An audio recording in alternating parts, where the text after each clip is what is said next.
joking. Like you get the,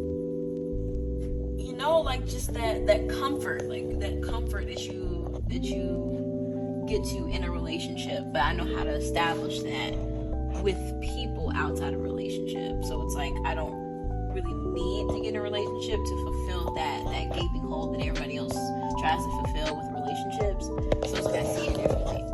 I feel like people are kind of scared to get to know people because there's that fear of enjoyment. Like they're scared of enjoying somebody too much, and then they're scared of like that person not being there anymore. So it's kind of just easier to not let anybody in. Like for some people, like they have this, it's like they have like this processing. They put people through processing in order to get to know them, and because it takes so much time and effort, and like it takes so much time or just effort for people to open up and get interpersonal or actually let them into the real them, it just makes them scared of that whole process and then like the result of it, like if I met you and we enjoy ourselves and stuff like that, and then you decide to just stop talking to me, then for a person who doesn't get out a lot, or for a person who doesn't meet a lot of people, or I don't have those really genuine conversations often, it will hurt. And people like to avoid pain. So in order to avoid pain, you just avoid connecting with people in general. And so you just fill off your time with everything else, like work, careers, and hobbies, or just being a Grinch. Like I'm just, so like people find solitude and happiness with kind of just staying away from people. It's easier that way. So what does love mean to you? Love.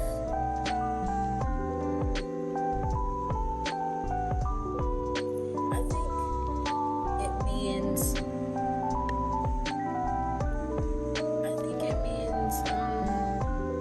because there's so many like cliches like, oh, love is unconditional, I feel like love is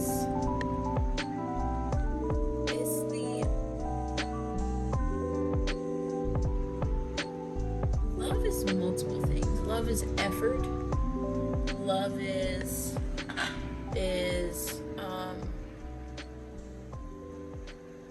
chances, but it's also standards. Like every time you're out, people are like, oh my gosh, I love you, Jack. I love your style. I love your.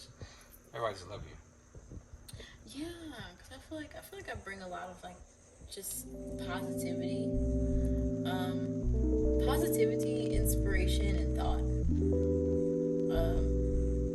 Especially when it comes to like conversations and stuff, because I'm usually, I don't know, I kind of like to play devil's advocate when I talk to people. Like the way I explain my thought process is like a quantum computer. I try to think of like all possibilities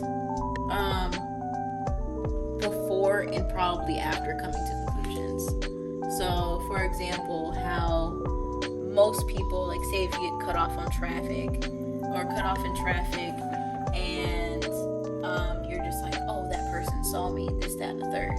Like in your world, you're assuming that person did that on purpose, because most people feel like everybody's out to get them,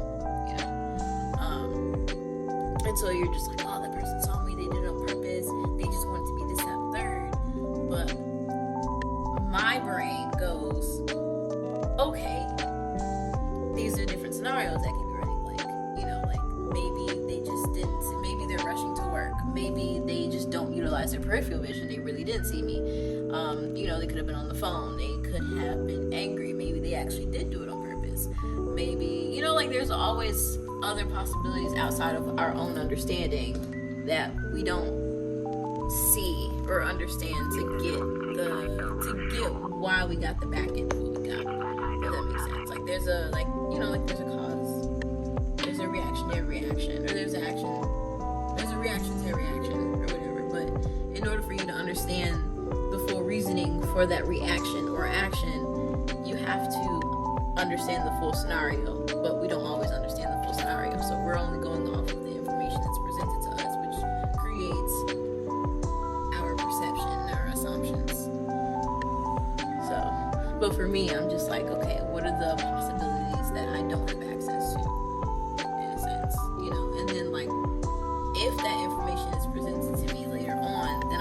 then I'm able to go, okay, this was my actual conclusion, or this is what actually went on for it to make sense. Like that people understand that there are other worlds that exist. You know? The world don't roll around you, honey. Yeah, like people think like it's like everybody's in this perspective that just because you would be vindictive, that means everybody would be vindictive. You know?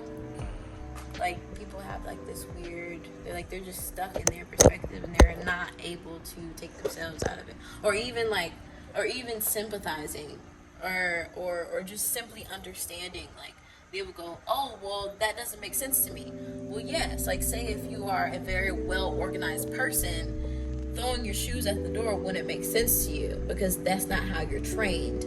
You're a well-organized person. But for a person who is maybe scatterbrained or they don't care about neatness, it wouldn't make sense to them to put their shoes at the door because that's not their world. That's not their training, you know? Like that's not their programming. So like making sense isn't a universal thing always. It's not always a universal thing.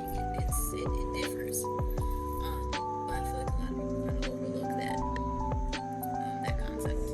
And that unfolds the way it's supposed to unfold. It's God's time. It's God's time. What makes you unique? That's a loaded question. Like, I know what you said, that's a loaded question. Everything. Literally everything. Just from my mental, from style to like how I carry myself, how I interact with people, how I think, how I view things, like all of it is just unique. And I like a lot of people say, oh, I'm different, but it just, your difference shows, you know. I'd say one of the major things is that I still have faith in humanity, which is what something a lot of people don't have faith in humanity. Like I'm still capable